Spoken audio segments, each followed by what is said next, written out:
al respecto y pues considerando que en el 2014 salió una nueva droga, que es digamos la última droga que ha revolucionado el manejo de la insuficiencia cardíaca, les podría preguntar porque es un tema de actualidad, entonces les voy a dar algunos tips.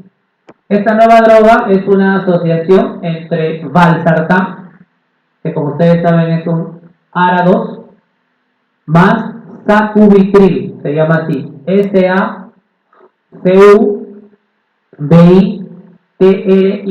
SACUBITRIL, sacubitril valsartán, así se llama esta droga.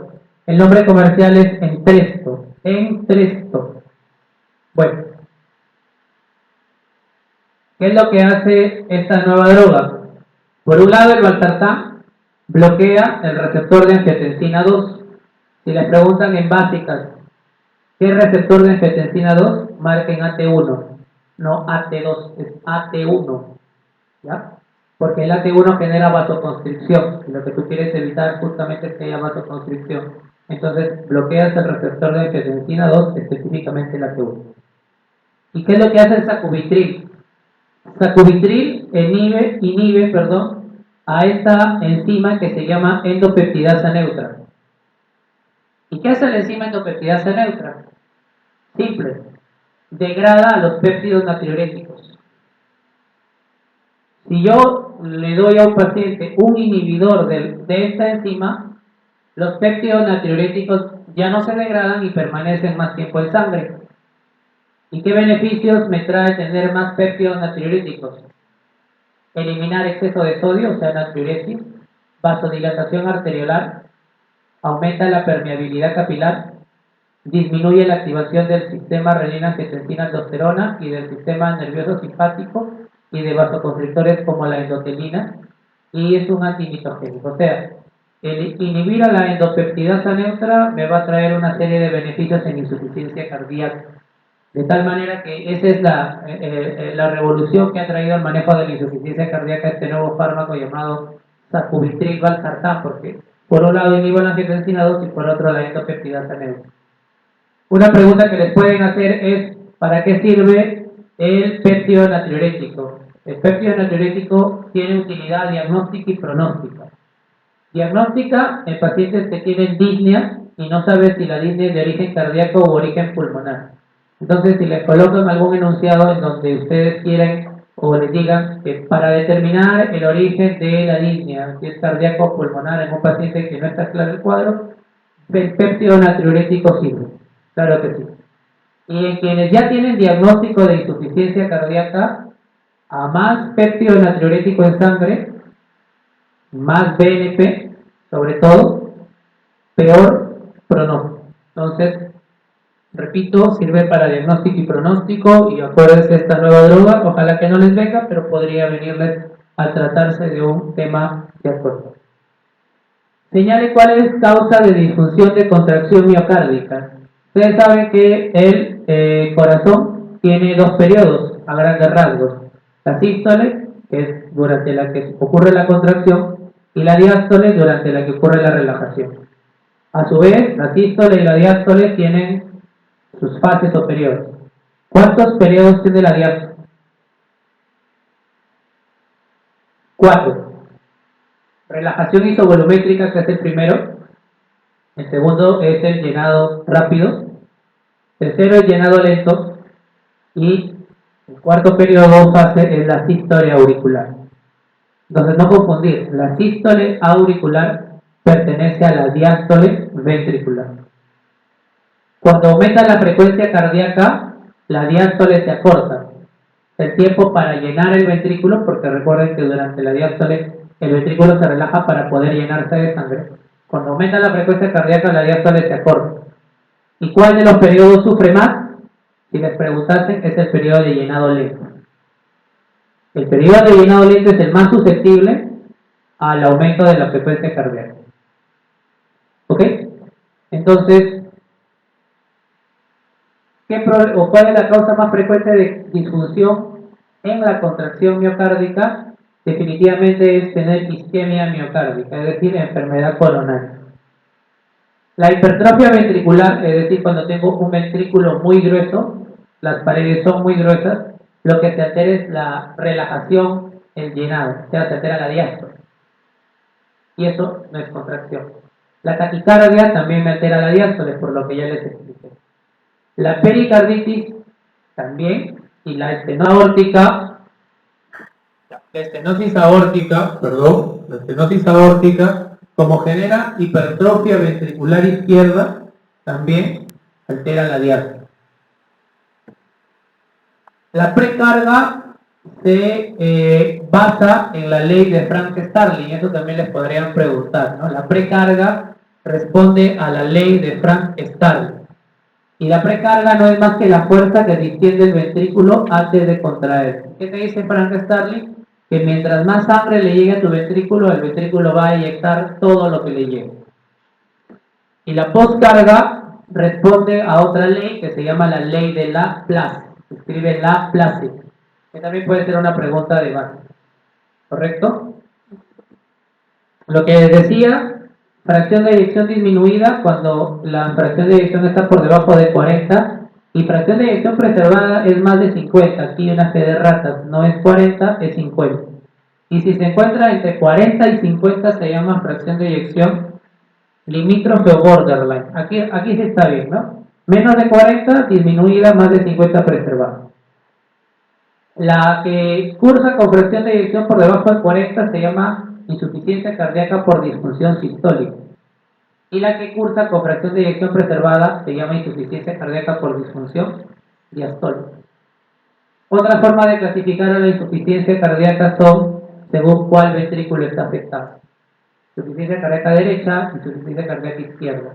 Si en el enunciado le dice que el paciente tiene ingurgitación yugular, reflujo hepatoyugular, edema de miembros inferiores, se trata de una insuficiencia cardíaca derecha. Si por el contrario el paciente tiene disnea, tiene ortopnea y tiene signos de hipoperfusión, está frío, tiene lactatoma B2, tiene frialdad distal, ese paciente tiene insuficiencia cardíaca izquierda, ¿correcto? Les pueden decir cuál de los siguientes estados generan insuficiencia cardíaca de alto gasto, que es otra manera ya muy antigua de clasificar. Las dos entidades son la anemia. Cuando hay anemia también el paciente va a tener que contraerse más ese ventrículo para compensar la poca hemoglobina, y el otro es el hipertiroidismo, ¿no? Insuficiencia cardíaca de alto gasto. Poco más, disfunción sistólica sucede porque el ventrículo no puede aumentar el gasto cardíaco porque no puede aumentar el volumen de eyección y genera todo este cortejo de síntomas. Y la disfunción diastólica, el problema es la relajación y el llenado. La fracción de expulsión es por debajo de 50, en realidad por debajo de 40 es lo más aceptado, es más frecuente en mujeres, un poco de epidemiología, también les pueden preguntar. La insuficiencia cardíaca diastólica es más frecuente en mujeres, problema es el llenado y la relajación, y se genera muchas veces por fibrosis o infiltración. ¿Qué patologías les podría decir dan disfunción diastólica? Excepto, o no, mejor dicho, les voy a colocar así. Oye, ¿cuál de las siguientes patologías genera disfunción diastólica? Excepto A, amiloidosis, B, sarcoidosis, C, hemocromatosis, D, isquemia miocárdica y E, hipertensión arterial. ¿Cuál es el excepto a esa pregunta? ¿Vieron la pregunta anterior? Las que generan disfunción en la contracción es la isquemia. Esta da disfunción sistólica. Yo les estoy diciendo cuál de las siguientes me da disfunción diastólica excepto la amiloidosis, todas las que son osis, para que se acuerden, dan disfunción diastólica. Amiloidosis, hemocromatosis, sarcoidosis. Entonces esas no son, esas sí dan disfunción diastólica. La hipertensión por la hipertrofia del ventrículo izquierdo también da disfunción diastólica. La cardiopatía isquémica da disfunción, fundamentalmente sistólica. Entonces todas las que dan fibrosis, sarcoidosis, hemocromatosis o amiloidosis generan disfunción diastólica. Algo más que es más frecuente, la disfunción sistólica. La causa principal, la cardiopatía isquémica. La disfunción diastólica ocurre más que nada por hipertensión arterial. Signos: La presencia de tercer ruido te habla de disfunción sistólica y la de cuarto de disfunción diastólica. Ese es otro dato semiológico, que si les colocan en el enunciado que hay tercer ruido, marquen con toda seguridad disfunción sistólica. Si les dice que hay cuarto ruido, lo más probable es que se enfrente a una disfunción diastólica. En la radiografía de tórax puede haber cardiomegalia en las dos, en realidad aquí yo sí no estoy muy de acuerdo. Y en el ecocardiograma, pues en la disfunción sistólica la fracción de eyección está baja, por debajo de 40, y en la diastólica la fracción de eyección está normal, más de 50. Paciente de 35 años, mujer que presenta disnea progresiva, palpitaciones, ortopnea y edema de miembros inferiores. Insuficiencia cardíaca izquierda, derecha o ambas, con esta clínica. ¿Por qué ambas, doctor? El edema de miembros inferiores, ¿qué te dice? ¿Derecha o izquierda? ¿Y cuál es signo de izquierda? La ortopnea y la disnea. Muchos piensan que la disnea es derecha, no es derecha, es izquierda, por ejemplo. ¿Ya? Entonces tienen insuficiencia cardíaca de ambos ventrículos, biventricular. Hasta ahí el diagnóstico, ¿cuál sería? Así, con ese cuadro clínico. No miren lo de abajo, porque no es ninguno. Y esa es otra pregunta en la que cae. El diagnóstico de insuficiencia cardíaca es clínico, ecocardiográfico, con radiografía o ninguno. La respuesta es clínico. El diagnóstico de insuficiencia cardíaca es clínico. Y con esto ya puedes hablar de insuficiencia cardíaca. ¿Mediante qué criterios se define la insuficiencia cardíaca? Mediante los criterios de Framingham. En el examen físico se encuentra ingurgitación yugular a 30 grados, signo de insuficiencia cardíaca derecha. Y hay un soplo sistólico un soplo sistólico 3/6 en el foco mitral. ¿Cuál es el diagnóstico más probable? Finalmente, para marcar la alternativa correcta, lo que nos va a servir es reconocer que el soplo sistólico mitral es un soplo de insuficiencia. Les dije, cuando hablamos de mitral y tricúspide, si el soplo es sistólico es insuficiencia, si el soplo es diastólico es estenosis. En la válvula aórtica y pulmonar, si es que el soplo es sistólico es estenosis, aórtica o pulmonar. Si es que el soplo es diastólico es insuficiencia aórtica o pulmonar. Entonces, la insuficiencia mitral genera un soplo sistólico en el foco mitral. O les pueden colocar, para no, obviamente si dicen mitral, pues van a marcar lo único que dice mitral, ¿no? Que es insuficiencia mitral. Pero el foco mitral, ¿en dónde se encuentra? Eso sí lo deben saber por básica. El foco de auscultación mitral, ¿en dónde se encuentra? ¿En qué espacio intercostal?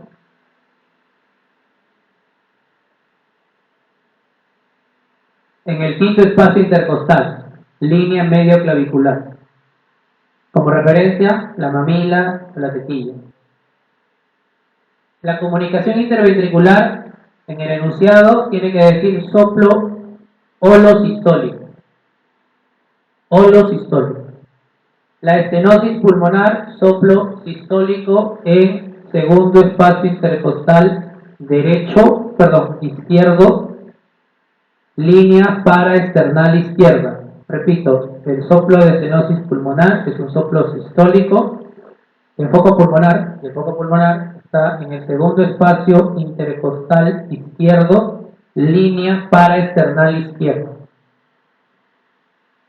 El prolapso de válvula mitral va a generar un soplo fundamentalmente holosistólico también, pero en el foco mitral. La comunicación interventricular genera un soplo holosistólico, pero en el tercer espacio intercostal. O sea, quiero que entiendan que identificar correctamente el soplo y dónde está les va a permitir llegar al diagnóstico. La insuficiencia aórtica que genera soplo sistólico o diastólico. La insuficiencia aórtica, diastólico. Lo acabamos de ver, ¿correcto? en el foco aórtico. Y el foco aórtico es segundo espacio intercostal derecho, línea paraesternal derecha. La respuesta que en este caso es la insuficiencia mitral por lo ya mencionado. Mujer de 22 años que presenta disnea hace 3 años y se agrega hemoptisis, disfonía y edema.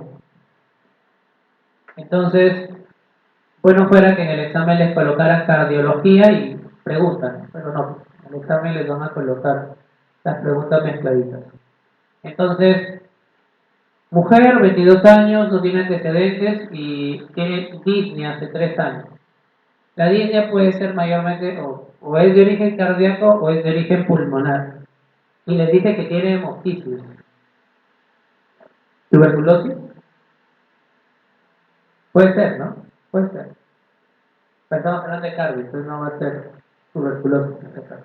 Pero pasa. En el 2 de mayo, donde yo trabajo, muchos pacientes llegan hemoptizando y de frente beca en esputo, le colocan ácido tranexámico para parar el sangrado, que por cierto no está demostrado que funcione, pero a nadie se le ocurre ocultar el corazón.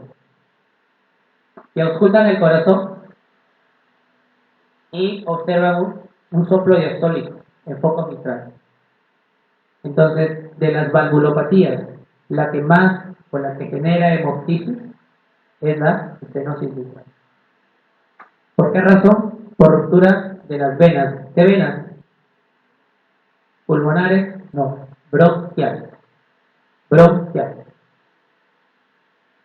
Ya les adelanté la respuesta. Y al examen, este paciente está con invulnificación yugular positivo, ascitis, hepatomegalia, o sea, signos de problemas del lado derecho. Más aún, tengo un ventrículo derecho, o sea, un impulso de ventrículo derecho positivo 2 cruces. Tanto el primero como el segundo ruido cardíaco se encuentran aumentados de intensidad y el soplo diastólico en foco mitral. ¿Cómo suelen colocar el enunciado cuando quieren hacerlos marcar estenosis mitral? Soplo diastólico mitral retumbante o el rodamiento. Cualquiera de esos términos se orienta a marcar estenosis mitral como respuesta de tonalidad grave. Y tiene además un soplo 2/6 polo sistólico en foco tricuspidio. Ya complica un poco la cosa, ¿cierto? Entonces, el electrocardiograma muestra que el eje se encuentra a 120 grados y el eje normal del corazón normalmente oscila entre -10 a +100, +110 grados. 120 ya nos dice que el eje se encuentra desviado a la derecha. Si está desviado a la derecha, lo más probable es que haya crecimiento del ventrículo y o de la aurícula derecha, pero sí o sí del ventrículo.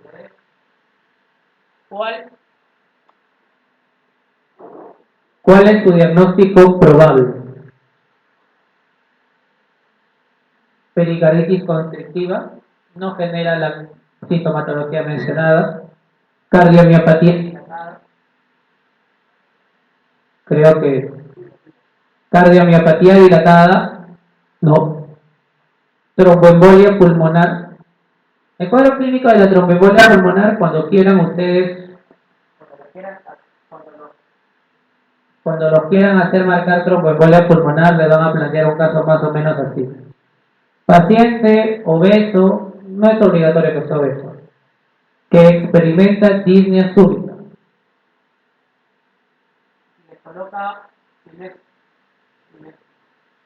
Si les colocan que esta disnea súbita ha sido tras un viaje prolongado, más aún, o si tiene antecedente de varices en miembros inferiores, o trombosis venosa profunda.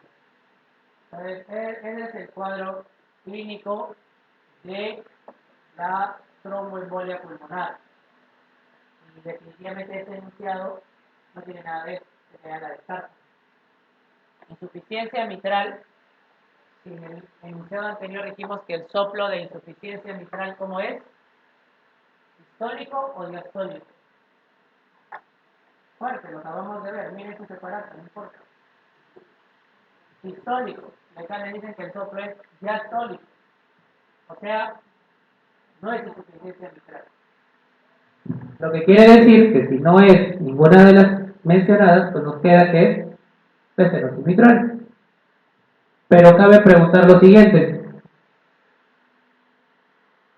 ¿La válvula mitral en dónde está? ¿En el lado izquierdo o en el lado derecho? Ya, pues eso tiene que saber. ¿La válvula mitral está en el lado izquierdo o en el lado derecho? Lado izquierdo. ¿Y por qué yo tengo un impulso ventricular derecho? Tengo un eje desviado a la derecha. Si la válvula mitral está al lado izquierdo. La respuesta es bastante simple.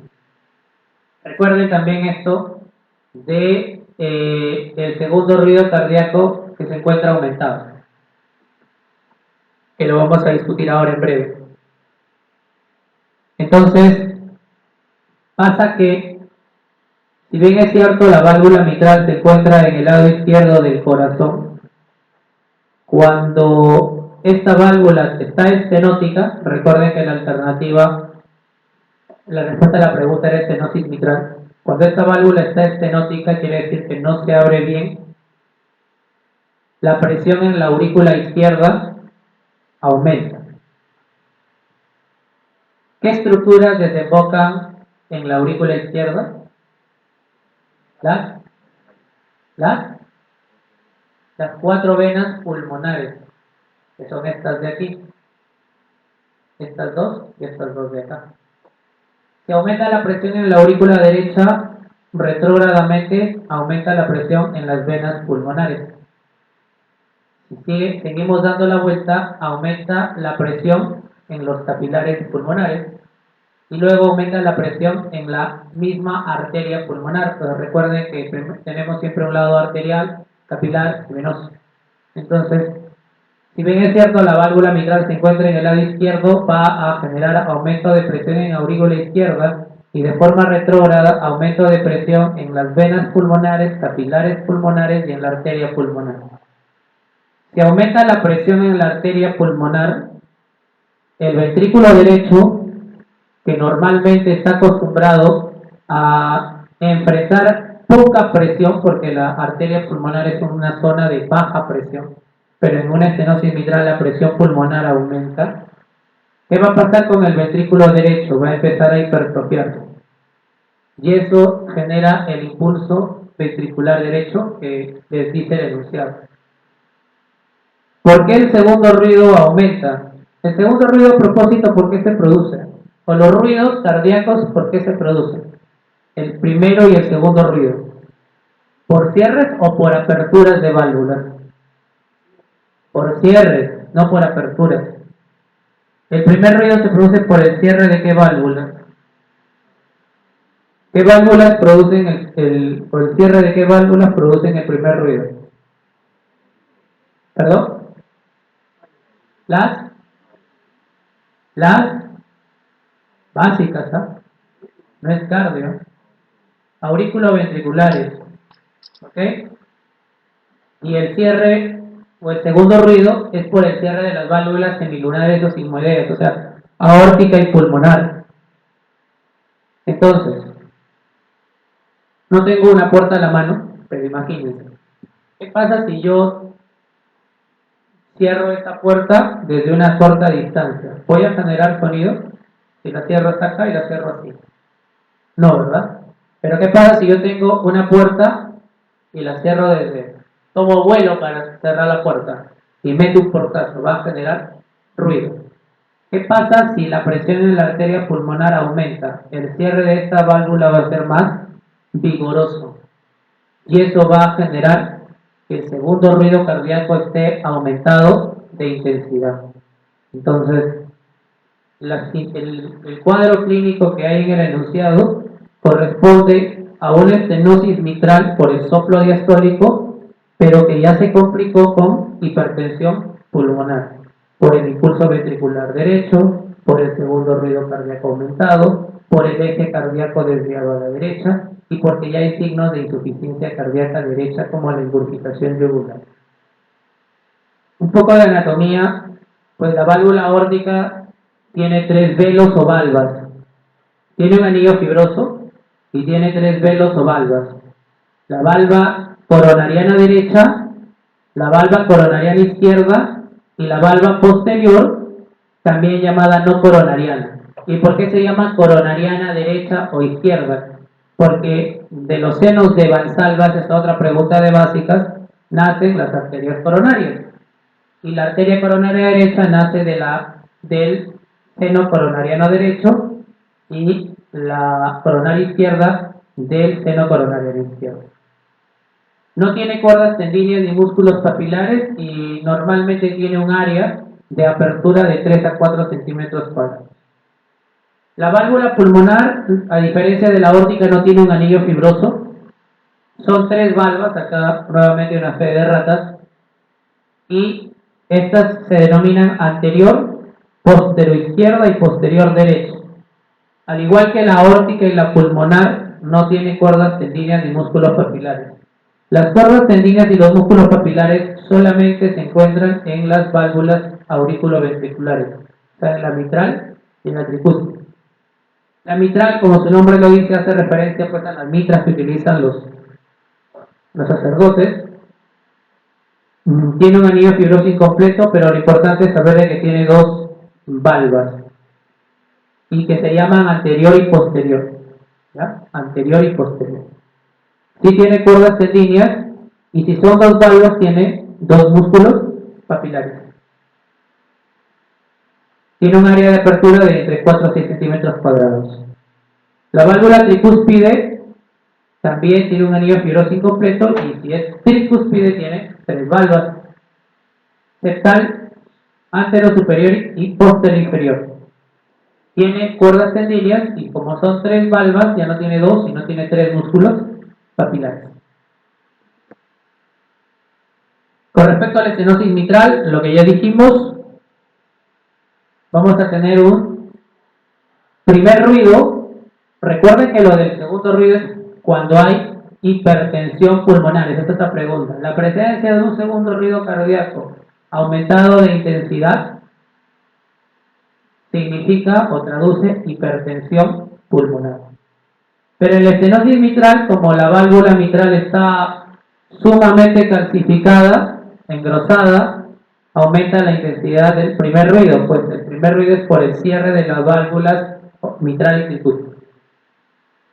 El cuarto ruido puede estar presente.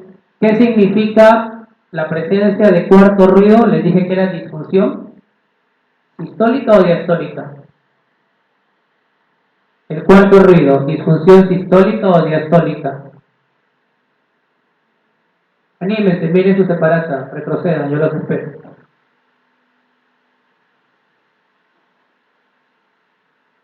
Cuarto ruido. Disfunción diastólica. ¿Y cuál es el mecanismo por el que se produce el cuarto ruido? Sucede que para que el ventrículo se llene, necesita en la última parte de la diástole haya una sístole auricular, o sea que la aurícula se contraiga. Y otra pregunta de básicas, la aurícula contribuye con el 20% del llenado del ventrículo, al momento que la aurícula se contrae. Porque recuerden de que la diástole tiene, repito, relajación isovolumétrica, tiene llenado rápido y llenado lento, que son fenómenos pasivos. El único fenómeno activo es la sístole auricular, cuando la aurícula decide contraerse y completar con un 20% el 100% del llenado del ventrículo. Entonces, ¿qué pasa si es que yo tengo un paciente con un ventrículo muy hipertrófico o un ventrículo muy rígido? La aurícula, para poder llenar el ventrículo, va a tener que hacer mayor fuerza. Y esa contracción vigorosa de la aurícula es la que genera el cuarto ruido. Por eso que al cuarto ruido se le llama galope auricular. Mientras que el tercer ruido, que traduce disfunción sistólica, se genera porque cuando yo tengo un ventrículo rígido, la sangre que llega a través de las venas cavas para el lado derecho, por las venas pulmonares hacia el lado izquierdo, durante la fase de llenado rápido y llenado lento, sobre todo la de llenado rápido, esa sangre va a chocar contra la pared de ese ventrículo rígido. Y ese es el mecanismo del tercer ruido. Y eso se llama galope ventricular. Entonces, tercer ruido por el choque de la sangre con un ventrículo rígido, galope ventricular, disfunción sistólica. El cuarto ruido es disfunción diastólica y ocurre por la contracción vigorosa de la aurícula que pretende llenar un ventrículo que está rígido hipertrófico o con gran presión. Y como les decía, cuando le coloquen soplo diastólico grave en rodamiento o retumbante, eso es estenosis mitral. ¿Puede haber pulso parvus? Sí, pero si les colocan pulso parvus et tardus, eso es estenosis aórtica.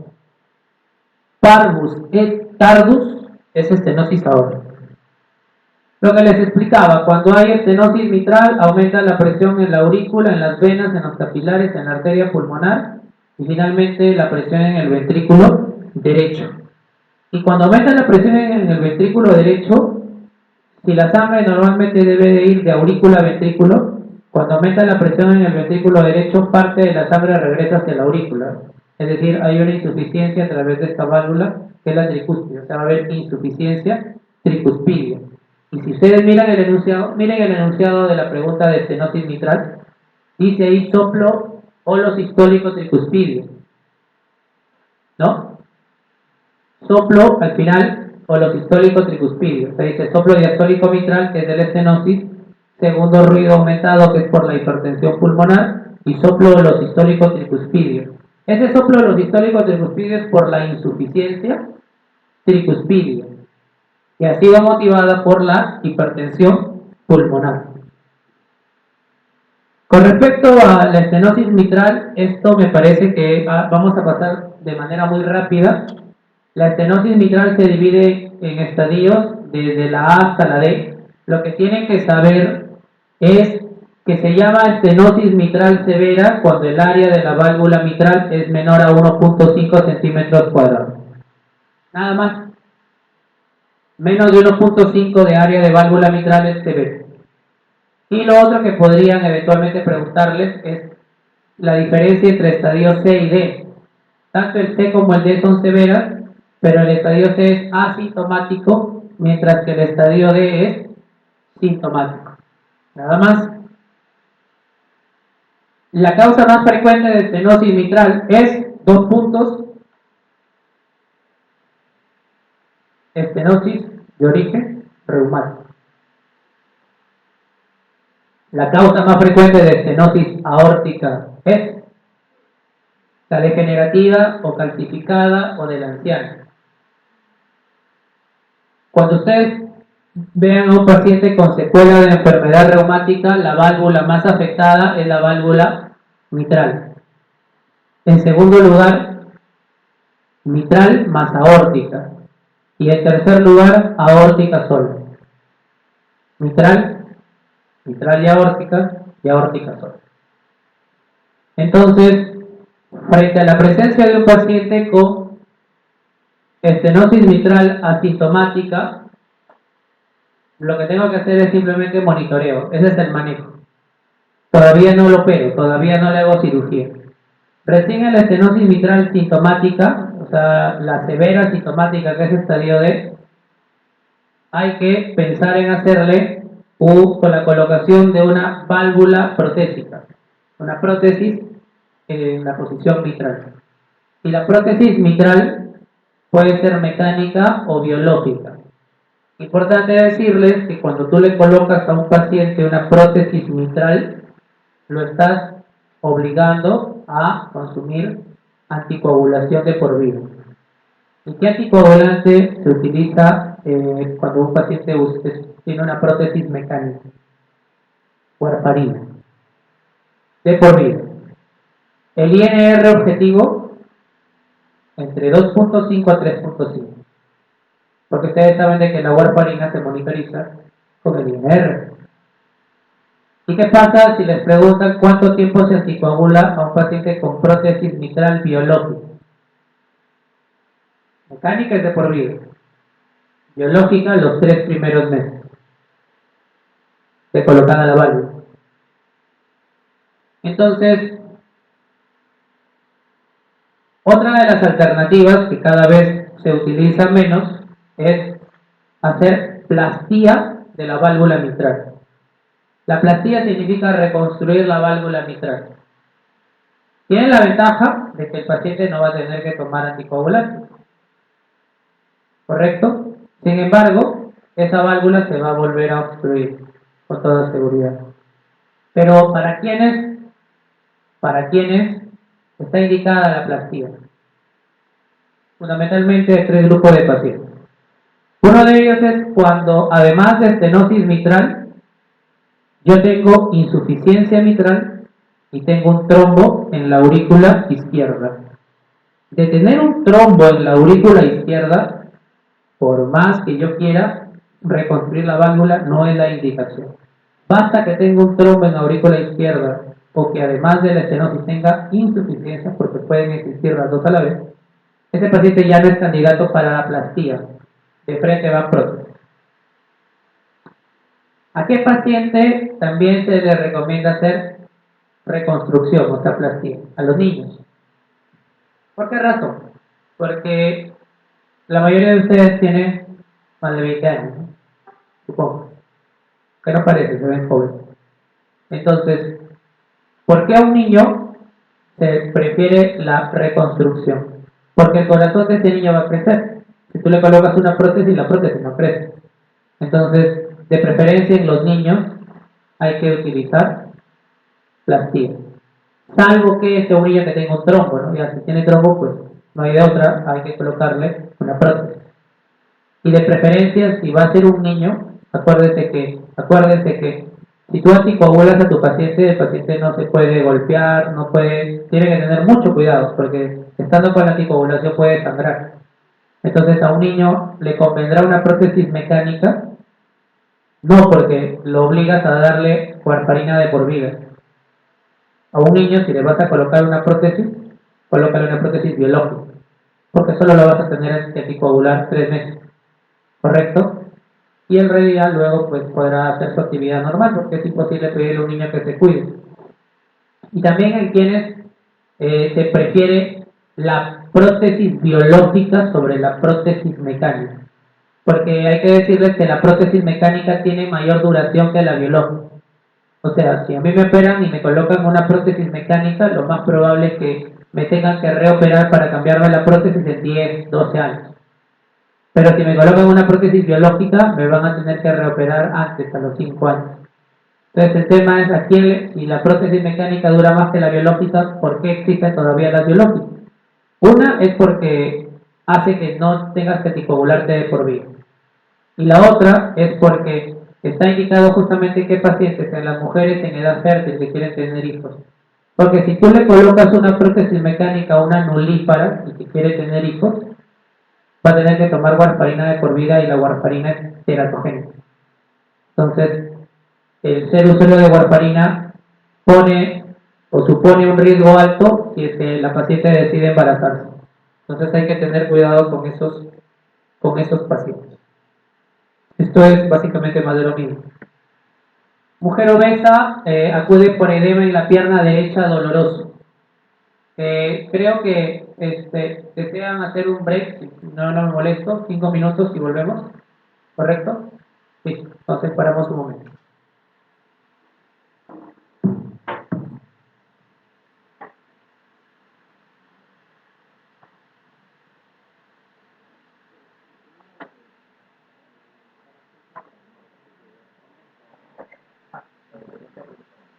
Para destacar lo que le dije, ¿no? Por ejemplo, un paciente que tenga dolor torácico, ¿ya? Que no sea muy bien resultado, ya que no se diga que porque si no hay lo que va a pasar es que no te dan correcto, que tenga desactivado. ¿Por qué ese dolor torácico no precisado? Porque con un electrocardiograma sin alteraciones significativas simplemente del espacio. Entonces, ese paciente tienes que descartarlo porque hay muchas veces que pasa una base cambio cardíaco. Por el dolor ese puede ser un paro de pulso o puede ser una disfunción de aorta. Porque la disfunción de aorta es un dolor cerebral, penetrante, que mueve hacia la espalda. Claro, el EKG es normal porque, como te repito, el dolor, sobre todo el dolor, no se sea objetivo característico de un cuadro coronario, cuadro bucal.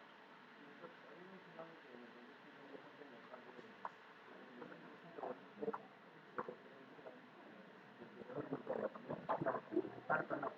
Lo que dije fue que los tal protagonistas iban bastante bien. Si mal no recuerdo, los tal protagonistas no les mencionaron. Creo que hay una.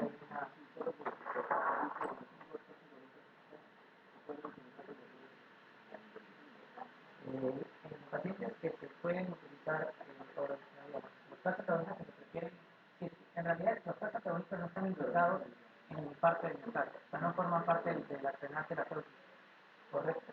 Pero si quieres utilizar uno, de preferencia los libros, entre ellos el amlodipino.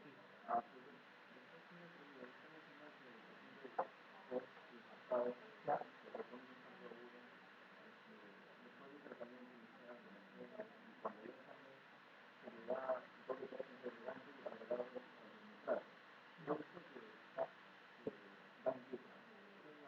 Porque los yecas forman parte de, junto con la aspirina y con la prestatina, que lo que hacen es modifican el curso natural de la enfermedad. Los yecas evitan el remodelado muscular.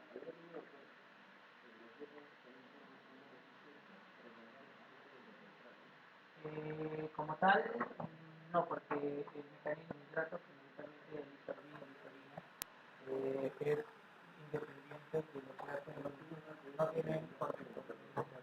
De hecho, la nitroglicerina, que es lo que se tiene por vía endovenosa o litorvina, que es lo que se tiene por vía oral, no interactúan ni positiva ni negativamente con el. Eso no se presta por sí.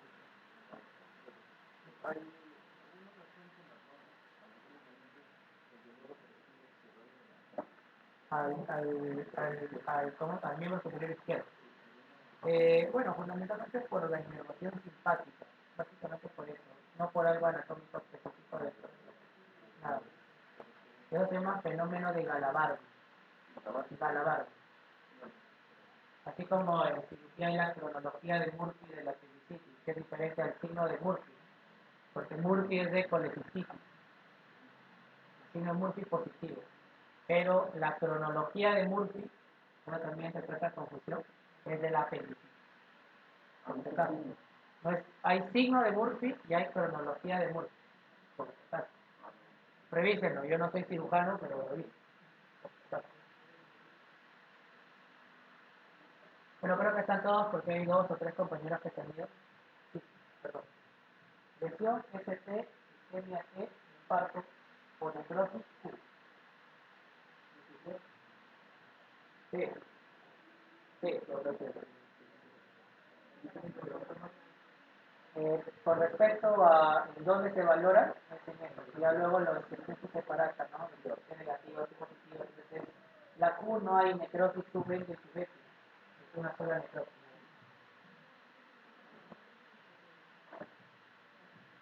Bueno, ya están al borde de la hipoglucemia, entonces ya ahora ya recargaron energía. Yo estoy con agua nada más, porque si no, comer me da más sueño. Mujer obesa, puede por edema en la pierna derecha doloroso y que luego le dice que al examen físico hay dolor a la dorsiflexión del pie. ¿Cómo se llama ese signo?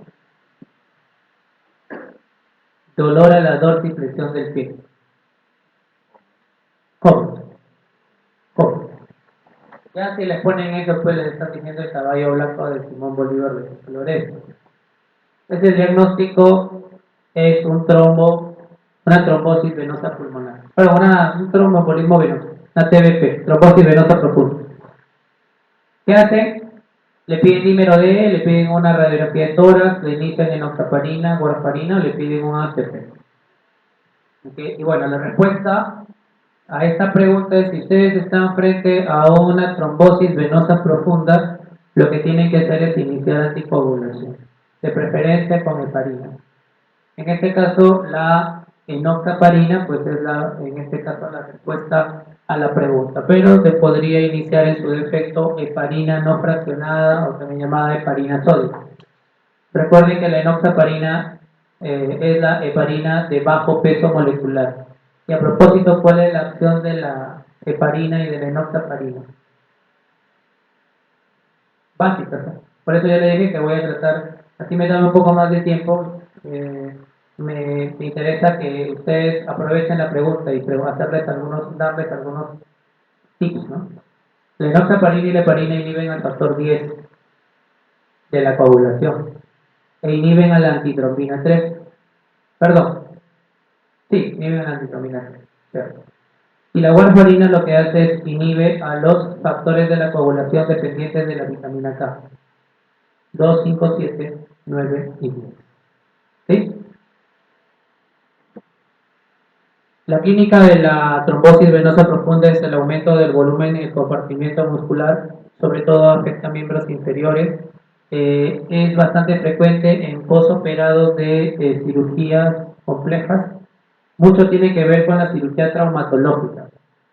Pacientes que tienen o van a colocación de prótesis de cadera, prótesis de rodilla, pero sobre todo cadera, o cirugía abdominal mayor que ha demorado bastante y que hace que el paciente necesite pues, encamamiento prolongado también predispone, ¿no?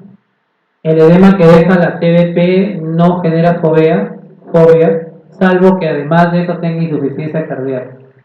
Y cursa con el signo de FOMA, no obstante es inespecífico. El tratamiento es dar heparinas, como repito, la no fraccionada o sódica, y enoxaparina, o también llamada de bajo peso molecular. Y concomitantemente debería iniciarse warfarina. Saben que durante la primera etapa no hay que dar warfa sola, porque durante los 3 a 5 primeros días la warfarina tiene un efecto protrombótico, procoagulante. Entonces hay que darla junto con heparina. Al quinto día de estar dando la heparina más la warfarina, lo que hacen es toman un INR. Si el INR está entre 2 y 3, suspenden la heparina y se quedan con warfarina. ¿Cuánto tiempo van a anticoagular a su paciente después de una trombosis venosa profunda? La trombosis venosa profunda puede darse en el contexto de una causa o un factor de riesgo, como por ejemplo tras un trauma, una cirugía o reposo prolongado. Y en este caso, a tu paciente lo vas a anticoagular entre 3 a 6 meses, si es el primer episodio. Pero si tú no logras identificar una causa o un factor de riesgo claro que haya motivado esa trombosis venosa profunda, el tiempo de anticoagulación va a aumentar entre 6 a 9 meses. No con heparina, sofas, sino ya con warfarina. O con nuevos anticoagulantes, porque también se puede utilizar nuevos anticoagulantes. Los nuevos anticoagulantes son 4: dabigatran, rivaroxaban, apixaban y edoxaban. Dabigatran es un inhibidor del factor 2. Y recuerden que el factor 2 se llama trombina. El resto, rivaroxaban, apixaban y edoxaban, son inhibidores del factor 10. ¿Ok? Entonces, la anticoagulación se puede hacer con warfarina o con cualquiera de estos fármacos que les he mencionado, los tiempos indicados, y será indefinida la anticoagulación si el paciente tiene cáncer, si tiene síndromes de hipercoagulabilidad o de repetición. Mucho esto está asociado a problemas reumatológicos, sobre todo el síndrome antifosfolipídico y el lupus eritematoso sistémico. Correcto, y siempre hay que descartar estados de hipercoagulabilidad. ¿Qué estados de hipercoagulabilidad? Defectos en la proteína C, proteína S, mutación del factor 5 de Leiden. Varón de 26 años con antecedente de fiebre reumática, presenta disnea y desmayos al realizar esfuerzo, o sea, síncope de esfuerzo. Disnea de esfuerzo y síncope de esfuerzo. Examen físico soplo sistólico para esternal derecho, o sea, en el foco aórtico. Soplo sistólico aórtico igual a estenosis aórtica. Lo que llama la atención, pues yo les dije que la válvula más afectada por fiebre reumática es la mitral. Pero el cuadro clínico es de una estenosis aórtica. Y lo que llama también la atención de esta pregunta es que yo les dije que la causa más frecuente de estenosis aórtica es la degenerativa, calcificada, la del anciano. Y estamos frente a un paciente de 26 años. Entonces, si les preguntan la causa más frecuente de estenosis aórtica en gente joven, la respuesta no es fiebre reumática, sino es válvula aórtica bicúspide. Recuerden que la válvula aórtica tiene 3 velos, pero cuando tiene 2 velos de forma congénita, esa válvula se va a estenosar. Entonces, cuando tengan un joven con estenosis aórtica, tienen que de todas maneras descartar válvula aórtica bicúspide. Varón de 80 años que acude a emergencia porque hace síncope mientras sube la escalera, o sea, es de esfuerzo, y hay un soplo sistólico eyectivo 3/6. No precisa dónde, en realidad. Electrocardiograma está en ritmo sinusal normal y tiene signos de hipertrofia del ventrículo izquierdo. Como no nos dice dónde está el soplo, solamente nos dice que es sistólico, voy a utilizar la temporalidad del soplo, o sea, que sea sistólico, voy a utilizar el hecho de que tenga hipertrofia del ventrículo izquierdo y el hecho de que tenga síncope de esfuerzo. La estenosis mitral no sería porque el soplo es diastólico. La insuficiencia aórtica también te da un soplo diastólico. La insuficiencia mitral te da un soplo sistólico, pero no te genera hipertrofia del ventrículo izquierdo. Y si bien la insuficiencia mitral te da un soplo sistólico, no es un soplo eyectivo. Entonces no es. La comunicación interventricular te da un soplo holosistólico. Y raro sería que a un varón de 80 años le diagnostiquen recién una comunicación interventricular. Por ende, la respuesta a de madura es estenosis aórtica. ¿En qué patología valvular se ocurre el soplo de Austin-Flick? Toda repetición es una ofensa. ¿Cuál es la respuesta? A. Insuficiencia aórtica. Y eso ya les expliqué. ¿Cuáles son las manifestaciones clínicas que caracterizan a la estenosis aórtica? La triada de dolor precordial o angina, disnea y síncope. Esa es la triada de la estenosis aórtica. Específicamente síncope de esfuerzo. Aquí se les puso una mnemotecnia, TAC, disnea, angina y síncope. ¿Correcto?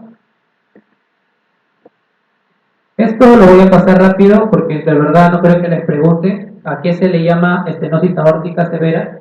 Se llama severa cuando el área es menor de 1. Así de sencillo. Menos de 1 centímetro cuadrado es estenosis severa y se considera estenosis crítica cuando es menos de 0.6. Aquí nos faltó un número, era 0.6.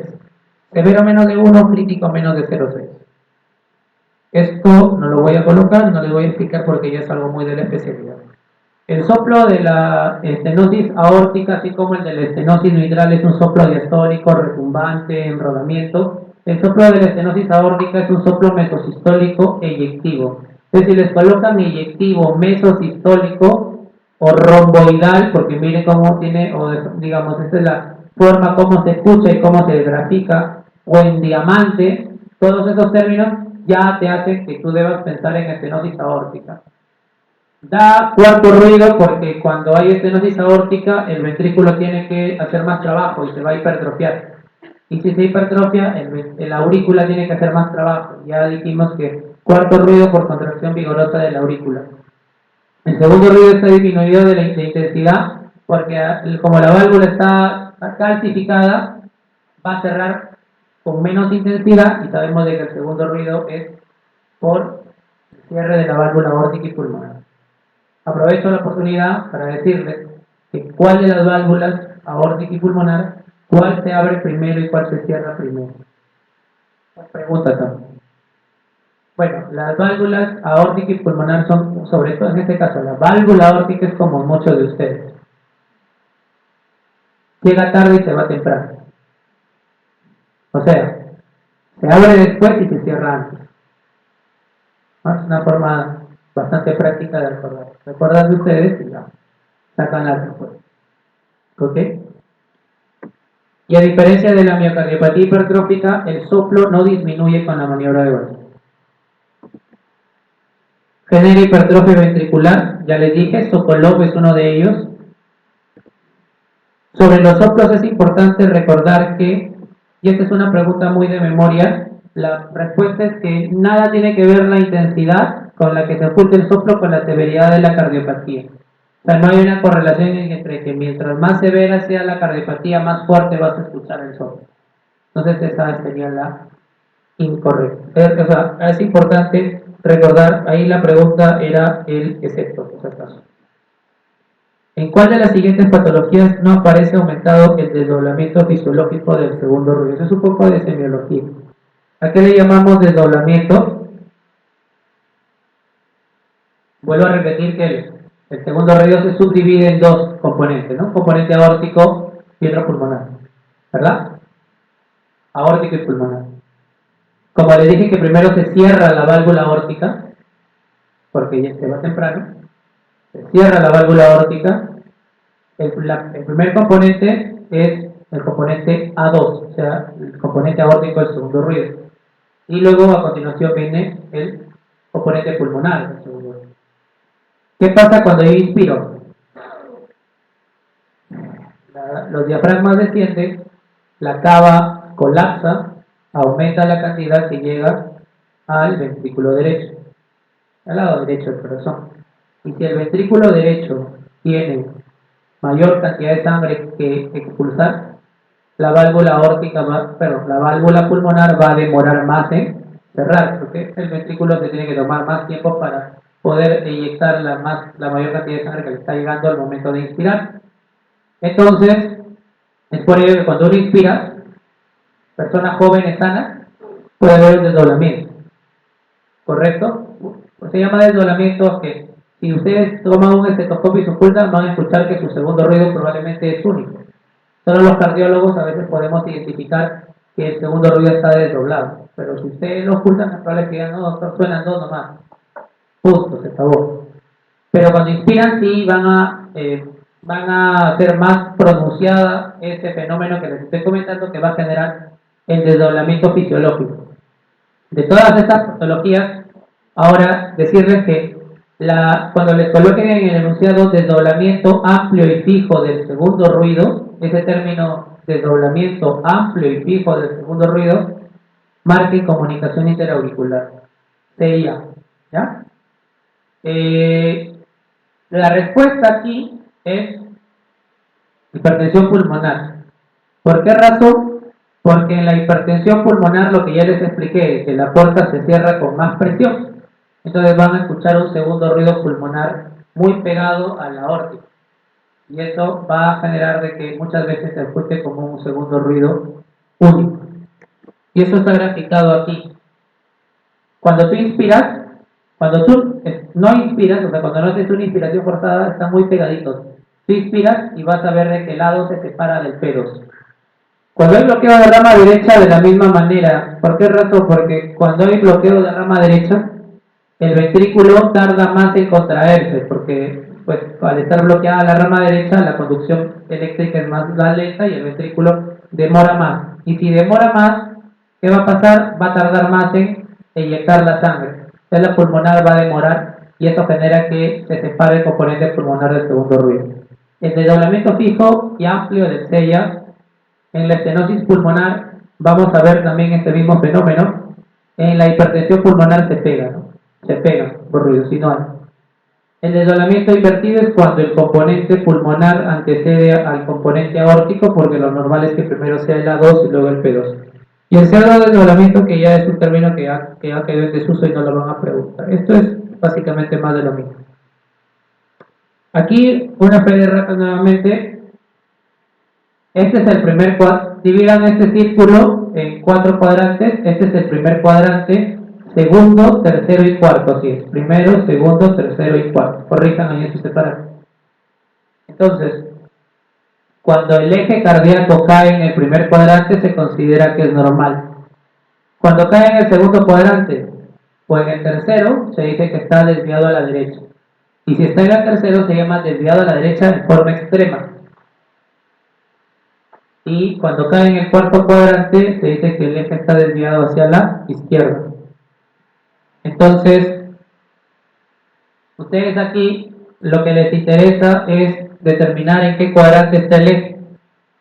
Entonces, para eso tienen que ver cómo está el QRS en la derivación 1 y cómo está en la derivación ABF. ¿Ok? Entonces, aquí por ejemplo, tienen que el QRS está positivo en 1, o sea, está en la parte positiva de la derivación 1, eso es memoria, está a 0 grados, y está negativo en F, ¿no? Tiene la parte positiva, pero predomina lo negativo. Entonces, el eje cae en la parte positiva de 1 y en la parte negativa de F. Es decir, cae en la parte positiva de 1 y en la parte negativa de F, porque la parte positiva de F está acá. Entonces cae en el cuarto cuadrante. ¿Ok? Ahí está. Cuarto cuadrante. En el electrocardiograma, el eje eléctrico está desviado a menos 140. Menos 140 es tercer cuadrante. Entonces, quiere decir que está desviado a la derecha. Y si está desviado a la derecha, eso indica hipertrofia ventricular derecha. ¿El QRS qué significa? La despolarización del ventrículo. La onda P, la despolarización auricular. La repolarización ventricular es la onda T. ¿Ok? Varón de 22 años que acude por palpitaciones desde hace 60 minutos que se repiten en periodos regulares y desaparecen espontáneamente. Palpitaciones de forma regular, pero que desaparecen muy rápido. O sea, viene de forma episódica. Sinónimo de episódico, paroxístico. Ya tienes su respuesta. Taquicardia paroxística. Y la única alternativa es la E, ¿no? Pero así no es la cosa. No tiene otras patologías y es para un joven. Es muy parecida a la pregunta que hicimos hace un momento.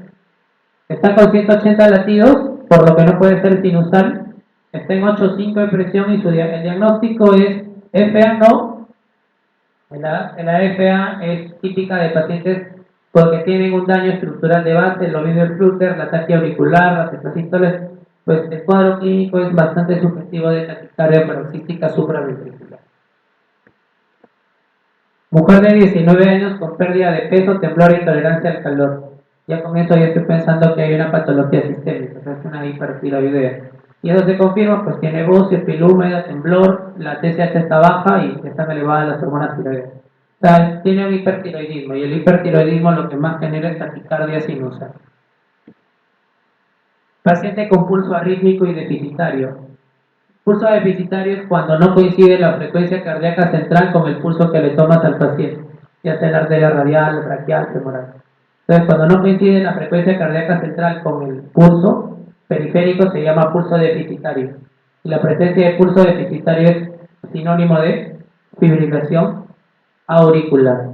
Y encima el pulso está arrítmico, o sea, es irregular, los latidos son irregulares. Ese es un enunciado muy largo, te dice que con el nombre de infarto se designa la necrosis miocárdica aguda, secundaria a la oclusión trombótica de una arteria coronaria. La incidencia varía entre 0.875 por 1000 habitantes, con predominio en varones entre estas edades. Es frecuente y altamente letal, cuya mortalidad durante la fase aguda se estima entre el 20 y el 50%. 2 semanas después de haber ingresado en la UCI por un infarto de cara anterior, el enfermo hace fiebre de 40 grados junto con pericardia histerosanguinolenta y pleuritis. Y la etiología más probable de este cuadro, definitivamente esto se trata de un síndrome de Dresler. Síndrome de Dresler es pericarditis postinfarto. Tenía un infarto y le dio pericarditis. La etiología no está bien precisada, pero se postula que es autoinmune. Taponamiento cardíaco tiene la triada de Beck, que es ruidos cardíacos apagados, lo que es motivado por el silencio cardíaco y corazón quieto, la ingurgitación arterial y la hipotensión arterial. ¿En qué porcentaje de pacientes se ve la triada de Beck? O sea, de 10 taponamientos cardíacos, ¿cuántos hacen triada de Beck? 30%. La ingurgitación arterial responde a un fenómeno que se llama pulso paradójico. No confundan con pulso deficitario. Pulso deficitario es FA. Pulso paradójico es taponamiento. ¿Correcto? Pulso paradójico es taponamiento. Y signo de Kussmaul, pericarditis constrictiva. ¿Okay? De hecho, el pulso paradójico también se puede ver en pericarditis constrictiva. pero para que no, a efectos de examen, pulso paradójico tiene 2P, ¿no? Mucha P, pulso paradójico. Eso no va con pericarditis, va con taponamiento. Y signo de Kussmaul va con pericarditis constrictiva. Ustedes tienen que idear sus propias mnemotecnias, ¿no? Porque finalmente de lo que se trata, ¿alguno quiere ser cardiólogo? Supongo que no. Yo siempre hago una encuesta con los alumnos y nadie dice yo quiero ser cardiólogo, dermatólogo, cirujano, qué sé yo. Las mujeres dermatólogos, los varones cirujanos. Nadie quiere ser cardiólogo, neurólogo, gastroenterólogo. Da plata por si acaso.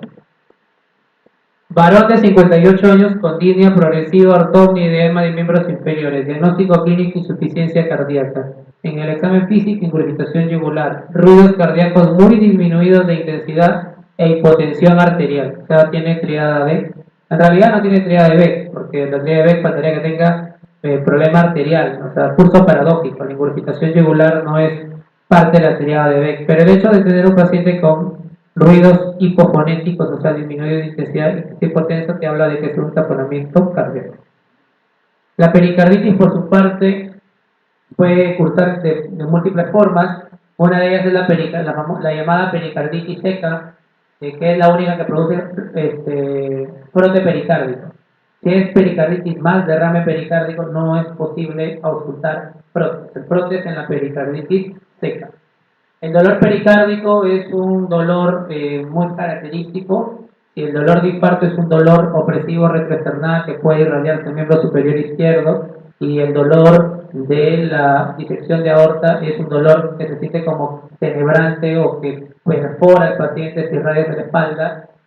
El cuadro clínico del dolor pericárdico generalmente es un dolor punzante, y es un dolor que mejora cuando el paciente está en sedestación. Si el paciente se coloca en decúbito supino, le va a doler más. Lo que hace es el paciente se coloca en posición mahometana o se inclina hacia adelante y con eso le calma el dolor. ¿Ok? Y es un dolor de tipo pleurítico, o sea, el paciente inspira y le duele. Si les quieren colocar una pericarditis como cuadro clínico, les van a decir que ha habido fiebre, que ha habido antecedente de un resfrío, un cuadro viral poco aclarado, porque la pericarditis está bastante asociado a infecciones virales, sobre todo del tracto respiratorio. El paciente puede hipotensarse y disminuye la intensidad de los ruidos cardíacos. La causa más frecuente de pericarditis es idiopática, por si acaso, o sea, no se logra distinguir la causa. Pero luego siguen las causas infecciosas, postinfarto, autoinmunes y drogas. Y de las infecciosas, la más frecuente es la pericarditis viral. La miocarditis también es la causa más frecuente, es viral. Y el virus que genera la miocarditis es el virus Coxsackie. En nuestro medio vemos bastante pericarditis TB por tuberculosis, pericarditis constrictiva por tuberculosis, ¿ok? Entonces es una pericarditis que tiene la característica de que cuando tú le haces una pericardiocentesis, o sea, le extraes líquido pericárdico, la consistencia, las características se desertan y no lean mucho de pericarditis en el acápite en sus manuales. Ahí les van a decir sobre la pericarditis urémica, sobre la pericarditis asociada a problemas de cáncer, que más que temas de cardio son más temas de medicina interna. Hay unas fases que se llaman los criterios de Spoddy. El estadio 1 de Spoddy consiste en que se eleva el segmento ST de forma difusa y la clave aquí es cóncavo hacia arriba. En el infarto es convexo hacia arriba, de la pericarditis es cóncavo. Hay una depresión del PR, ¿no? Esto es muy característico de la pericarditis, ¿no? Y hay cambios recíprocos en ABR y B1. El estadio 2 ocurre entre la primera y la tercera semana de la enfermedad y consiste en que se resuelven las anormalidades del PR y el segmento ST, y vamos a observar que la onda T o disminuye de amplitud o se hace plana. El estadio 3 es terminando la tercera semana y consiste en inversión de la onda T. Y el estadio 4, que puede tardar hasta 3 meses, ya consiste en la normalización de todos los parámetros del electrocardiograma. Vamos a tener un corazón en forma de garrafa, en tienda de campaña, un corazón en forma de cantinflor. Todas estas descripciones se hacen a la referencia a una pericarditis con derrame. El diagnóstico de pericarditis finalmente se confirma con la ecocardiografía, que es lo que ustedes ven acá. ¿Ok? Entonces, esto es por ejemplo una pericarditis leve. Esto es líquido y este es su corazón que está nadando. Esto es fibrina. Entonces, es un eco de un paciente con pericarditis. Finalmente fue leve, ¿no? Se hizo los estudios correspondientes y se dio tuberculosis. Pero sin ello, ya acá tenemos, ¿no?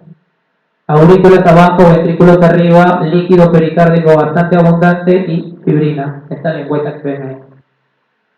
Marca registrada del Hospital Nacional de Madrid. Por el tipo de pacientes que ven, me refiero. Paciente mujer hipertensa, ya vamos a terminar con el tema de hipertensión. Hipertensa que acude a control, encuentra presión de 14,8, no tomó el antihipertensivo el día de hoy. Refiere que está muy preocupada, ¿qué hace? Le cambian el antihipertensivo, le dan otro antihipertensivo, le aumentan la dosis del antihipertensivo que ya venía tomando, o solamente le recomiendan cambios en el estilo de vida y continuar con el mismo antihipertensivo. En primer lugar, sabemos que definir hipertensión significa tener más de 140,90. Hasta hace algunos años se trabajaba con el séptimo reporte, el JNS7, y ahora hay el JNS8. Entonces, en el JNS8 las metas han cambiado. Se envía a pacientes más de 60 y menos de 60 años. Las guías británicas, que son las guías NICE, dividen a los pacientes en más de 80 y menos de 80. ¿Ok? Pero el JNS8, que es el que finalmente más se pregunta en los exámenes, divide a pacientes con más de 60 y menos de 60. Paciente con más de 60 años, pues le inicia tratamiento farmacológico cuando tiene más de 160,90. Si tiene menos de eso, pero más de 14,9, que es el umbral para definir hipertensión, cambios en el estilo de vida. Si no tiene otro factor de riesgo, si es un hipertenso puro. Y en menores de 60 años sí hay que ser un poquito más agresivo. A partir de 15, 9, por si acaso. No creo que les pregunten el octavo reporte porque es relativamente nuevo, 2 años nomás.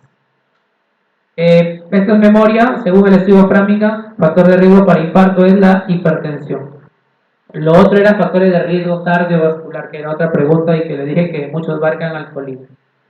Para diagnosticar hipertensión arterial se utilizan distintos métodos. Uno es tomar la presión en la consulta, al menos 2 veces, ¿no? 2 veces en consulta. Más de 14,9 diagnóstico. Pero existen otros métodos como el MAPA, que es el monitoreo o monitorización ambulatoria de la presión arterial. Y en el MAPA lo que nosotros hacemos es, le colocamos un manguito al paciente y le vamos a monitorizar la presión durante 24 horas. Esto va grabado a un dispositivo, una memoria, eso se descarga a la computadora y se ve las tomas de presión arterial que le ha hecho el manguito al paciente durante 24 horas. El MAPA se subdivide en 3 periodos, ¿no? Periodo diurno, periodo nocturno y 24 horas. Entonces, cuando el promedio diurno es más de 135-85, es hipertenso. Se dan cuenta que no es el 140-90 de la consulta. El MAPA, periodo diurno, es 135-85. 6 hipertenso.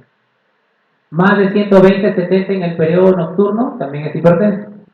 Y más de 130-80 en el promedio de 24, que es hipertenso. 135-85, 120-70, 130-80.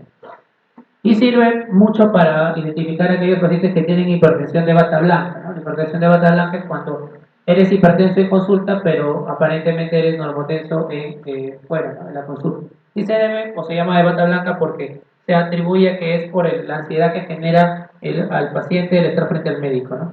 Hay otro término que se llama hipertensión enmascarada, que es lo contrario a la bata blanca, es decir, en consulta el paciente es normotenso. ¿Más bien? Fuera de la consulta es un paciente muy hipertenso. ¿Cómo se sospecha eso? Paciente que llega a la consulta, le toman la presión, está normal, pero ves su electro y ves que tiene hipertrofia del ventrículo izquierdo. Oye, ¿por qué tiene hipertrofia del ventrículo izquierdo? Te pides el mapa y en el mapa sale con cifras de presión muy elevadas. Los estadios de la hipertensión sí les pueden preguntar, ¿no? Entre 140, 90 y menos de 160 con 100 es estadio 1, estadio 2 es más de 160 con 100 y más de 180 es una hipertensión estadio 3. La clasificación va a depender, esta es la del séptimo reporte. Si ustedes esto es memoria, ya lo ven en su separado porque pues, es algo de memoria. Lo que sí decirles que a veces preguntan el término hipertensión arterial maligna, generalmente se asocia a presiones históricas más de 180 con papiledema, ¿no? Con daño de órgano blanco, específicamente papiledema. Pero ya es un término que es para preguntas de examen, ¿no? Es muy teórico, no se utiliza mucho en la práctica clínica. Lo que les decía, las guías NICE dicen menos de 80, más de 80, el octavo dice menos de 60, más de 60. Y para efectos de preguntas, si les dicen cuál es el objetivo de presión arterial en un paciente diabético y renal, para efectos de preguntas, porque una cosa es resolver un examen y otra cosa es ya la práctica clínica, ¿cierto? Entonces, para efectos de preguntas, los diabéticos y los renales 13,8, menos de 13,8 es su objetivo, ¿no? Tratamiento de la hipertensión, bueno, actualmente se utiliza la terapia combinada, o sea, no se recomienda, salvo excepciones, utilizar un solo medicamento, sino prefiero dar dosis bajas de dos, al menos dos, y que bloqueen dos sistemas diferentes, porque saben que la hipertensión tiene que ver el sistema nervioso simpático, tiene que ver el sistema renal de testosterona, tiene que ver la sobrecarga de volumen, en fin. Entonces, pero si ustedes quieren utilizar un diurético como monoterapia, el diurético de elección es la tiazida. Acá nosotros tenemos la hidroclorotiazida. Entonces, si quieres tratar un hipertenso con un medicamento, salvo contraindicación, inicien la tiazida. O sea, les podría preguntar, el fármaco de elección para la monoterapia en el tratamiento de la hipertensión es la hidroclorotiazida o las tiazidas. Cuidado con las tiazidas porque no se deben utilizar en pacientes con insuficiencia renal con una tasa de filtración glomerular por debajo de 30. ¿Ok? ¿Cuál es el problema con los diuréticos? Que generan hipocalemia, hiponatremia, pueden alterar el perfil metabólico, ¿no? Pueden generar hiperlipidemia, hiperuricemia, hiperglicemia, y hay que tener cuidado con insuficiencia hepática y insuficiencia renal. Si tienen un hipertenso con gota, no le den tiazidas porque genera la tiazida un incremento del ácido úrico. Indicado en pacientes con hipertensión más insuficiencia cardíaca, posinfarto, alto riesgo de enfermedad arterial coronaria, en diabéticos, en renales, pero que no tengan menos de 30 de depuración y para prevención de ACV recurrente, ¿no? Problema, bueno, en la pérdida de masa ósea en osteoporosis. Esto es más memoria, por eso en realidad lo paso, porque no es algo que digamos amerita mayor explicación, salvo algunas cosas. Esto sí, ¿no? Que los que toman tiazidas, si son alérgicos a las sulfas, como quien habla, no deben tomar tiazidas porque hay reacción cruzada. ¿Ok? No dar en el embarazo. Varón de 42 años con hipertensión y está con propanolol. Y en los últimos 3 meses presenta cuadros de angina, por lo que se les prescribió otro fármaco que el paciente no recuerda. Estamos frente a un paciente con cardiopatía isquémica crónica, no es zika, no es agudo, es un paciente crónico con angina estable. El paciente fue a consulta presentando hipotensión y bradicardia. O sea, le bajó la presión, le bajó la frecuencia cardíaca y estaba con propanolol. Pero en ese transcurso dice que le dieron un fármaco, pero el paciente no recuerda qué fármaco. Entonces te pregunta cuál es el fármaco causal de sí. O sea, te están preguntando de qué fármaco es el paciente. Así de sencillo. Entonces, nitroglicerina, no, porque la nitroglicerina sí te hipotensa, pero no te baja la frecuencia cardíaca. Nifedipino, por el contrario, el nifedipino te baja la presión, pero también te aumenta la frecuencia cardíaca. Recordarles que el nifedipino ya no se utiliza en su versión de 10 miligramos para el tratamiento de hipertensión arterial. Si quieren utilizar nifedipino para tratamiento de hipertensión arterial, es el nifedipino de 30 miligramos de liberación prolongada. El único contexto en el que sí se puede utilizar nifedipino para hipertensión es en la preeclampsia. Amlodipino es un calcio antagonista dihidropiridínico que te baja la presión, pero no modifica sustancialmente la frecuencia cardíaca. Sildenafilo, que se utiliza para la disfunción eréctil, pero en cardiología la utilizamos para el tratamiento de la hipertensión pulmonar. Sildenafilo es para hipertensión pulmonar. Tampoco te genera esos cuadros, ese cuadro clínico. Entonces la respuesta es verapamilo, porque el verapamilo es un fármaco que es cronotrópico negativo, se te baja la frecuencia, y es inotrópico negativo, te baja un poco la fuerza de contracción y eso probablemente haya generado hipotensión. Y crono negativo quiere decir que te baja la frecuencia cardíaca. Verapamilo, ¿no? Si no tuvieran en la alternativa verapamilo y diltiazem, pues es diltiazem la respuesta. Los beta bloqueadores en tratamiento de hipertensión, la verdad que de primera elección no son, salvo que sea un paciente hipertenso coronario. Si es hipertenso más enfermedad coronaria, van bien, ¿no? Si no, opten por tiazidas, yecas, ARA2.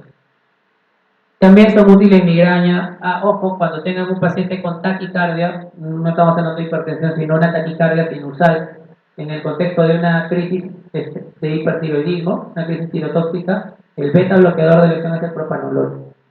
Propa para taquicardia en el contexto de un paciente tiroideo. Cuidado que puede generar letargia, impotencia, por eso que los varones jóvenes, en realidad el tratamiento de elección para la hipertensión del joven es el beta bloqueador, porque los jóvenes tienen bastante carga adrenérgica, entonces el beta bloqueador va bien en hipertensos esenciales, no secundarios, esenciales jóvenes.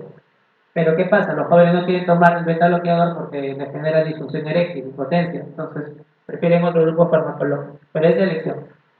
Bradicardizan los beta bloqueadores, no hay que usar en pacientes con asma porque pueden empeorar broncoespasmo si es que el asma está activa, ¿no? No es seguro en diabetes, en realidad es un concepto ese que ha cambiado y sí puede generar dislipidemia, pero muy poco. Los bloqueadores de los canales de calcio generan vasodilatación y disminución de la resistencia periférica, útiles en el síndrome de Raynaud. Acuérdense que el fenómeno de Raynaud es está muy asociado con la esclerosis sistémica y otras enfermedades del colágeno por reumatológicas. Y los calcioantagonistas son drogas de elección en pacientes ancianos con asma, ¿no? Sobre todo el amlodipino y el nifedipino de 30. El nifedipino de 30 te genera flashing, que es el enrojecimiento, y por el mismo motivo dolor de cabeza. Y el amlodipino te genera edema. Si le colocan un caso que dicen que toma antihipertensivo, que no recuerda cal, pero desde que lo toma se ha notado edema de miembros inferiores, marcan amlodipino, ¿eh? Señala el enunciado de considera incorrecto con respecto a los yecas. Su efecto secundario más frecuente es la tos seca, sí, claro. Por eso que muchas veces el paciente suspende el yeca. Son los fármacos de elección en la disfunción ventricular izquierda sistólica asintomática, claro, porque evitan el remodelado. Remodelado es que el ventrículo se va progresivamente, el miocardio va siendo reemplazado por tejido fibrótico. Entonces el yeca tiene esa particularidad de evitar el remodelado. ¿Mejoran la evolución de los pacientes hipertensos con nefropatía diabética y microalbuminuria? Claro que sí. Si tienen un paciente hipertenso coronario, tiene que tener dentro de su receta un beta bloqueador por ser coronario. Si tienen un paciente hipertenso y diabético, tiene que tener en su receta un YECA o un ARA2, si no tolera el YECA, porque el YECA le va a manejar la presión y le va a proteger el riñón.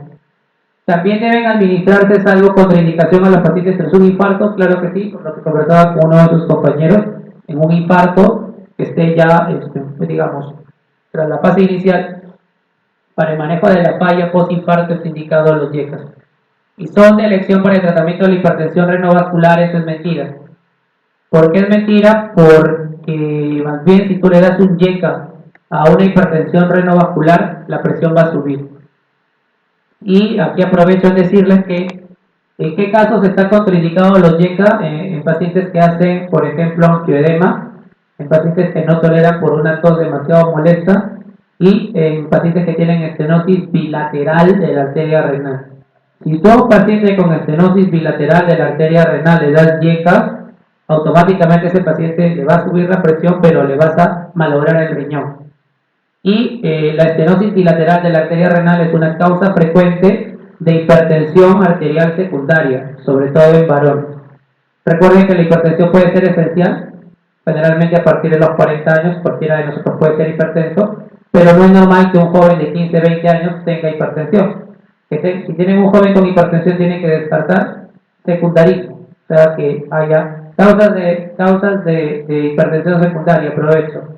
En varones jóvenes, estenosis bilateral de la arteria renal. En mujeres jóvenes, displasia fibromuscular de la arteria renal. Otras causas, endocrinopatías, Cushing, feocromocitoma, ¿no? La actividad de feocromocitoma te va a decir en el enunciado: paciente joven que presenta episodios paroxísticos de hipertensión arterial, paroxismo, asociado a palpitaciones, cefalea y sudoración. Ese es un feocromocitoma, ¿no? Otras causas, el síndrome de Cohn, CONN, que es el hiperaldosteronismo primario.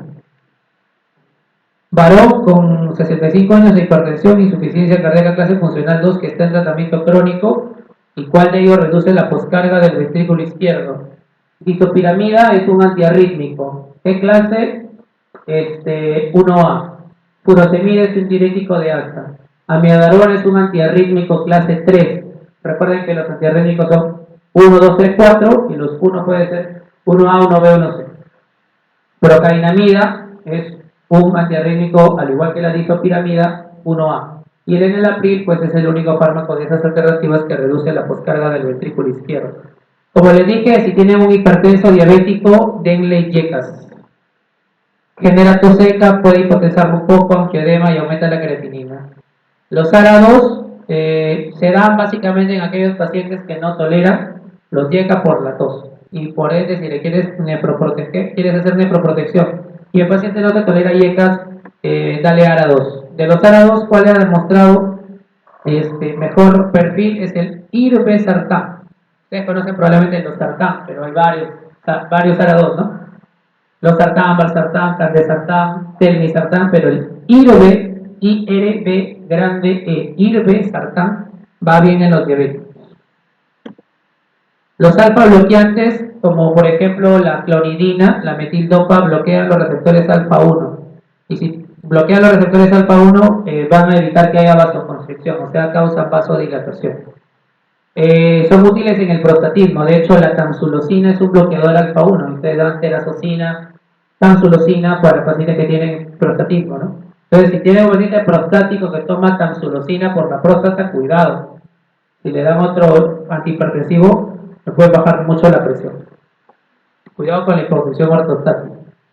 En diabéticos, la presión objetivo es menos de 13,8 y el armamento terapéutico para esto son YECA-ARA2 a la cabeza, tiazidas, y en menor medida beta bloqueadores y antagonistas del calcio. Si les ponen estas alternativas, ¿cuál de ellos para diabéticos marquen antagonistas del calcio? Los antagonistas del calcio son fármacos de que finalmente están en el armamento terapéutico del hipertenso diabético como que al final. Pero si les dicen un paciente que es hipertenso con antecedentes de ACV isquémico, ahí sí, los calcio antagonistas, sobre todo el amlodipino, van muy bien. Tomar anticonceptivos orales aumentan la presión arterial, pero debemos considerar además que esa es una pregunta también que hacen en clínico, ¿no? Que la terapia sustitutiva hormonal aumenta la presión. Eso es falso, no aumenta, ¿no? Pero si el paciente está en terapia sustitutiva hormonal y tiene alteraciones en la presión, pues hay que valorar otros métodos anticonceptivos. En el embarazo le dije sí, nifedipino de 10. En el resto, no, nifedipino de 30. ¿Qué otras drogas tenemos? La betalol, que viene, es un beta bloqueador endovenoso. Hidralacina, la hidralacina junto con los nitratos. Hidralacina más nitratos, manejo de pacientes afroamericanos. Beta bloqueadores, metildopa y prazosina. No puede dar YECA o ARA2 a una paciente preeclámptica. O sea, está contraindicado durante el embarazo en cualquiera de sus trimestres dar YECA o ARA2. Si ya dio a luz la paciente y sigue hipertensa, pues ya le puedes dar YECA sin problema. Pero si no, no se les ocurra darle YECA. En enfermedad coronaria, ahí sí.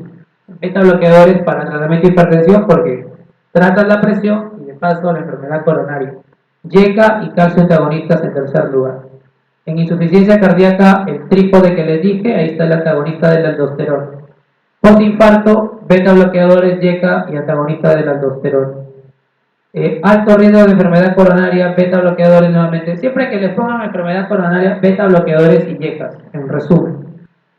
En enfermedad renal crónica les dije, ¿no? Si es hipertenso ya renal crónico con depuración más de 30, siempre el numerito 30, YECA o ARA2. Y se ha visto que en diabéticos tipo 1 mejor van los YECA y en los tipo 2 mejor van los ARA2. ¿Se acuerdan? ¿No? Tipo 2, ARA2.